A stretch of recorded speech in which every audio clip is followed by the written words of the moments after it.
Мешін. Мешіндер 2023 жылы басқалардың назарын бірінші кезекте сыртқы келбетіндегі өзгерістерге аударады.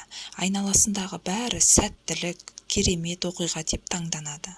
Айналаңыздағы адамдардың көзқарасы сізге байланысты болады.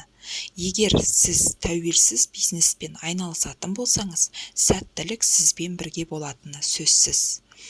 Бірақ әдеттегі жұмыспен қамтудың қарапайым жағдайында да сәттілік кәсіби қызметтегі рөлін сезінесіз. Жағдайлар көбінесе сізге барынша пайдасын алып келеді.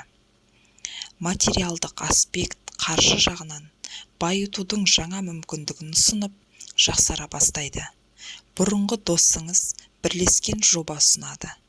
Оған қатысу сізге үлкен жолдың бастауы болуы мүмкін.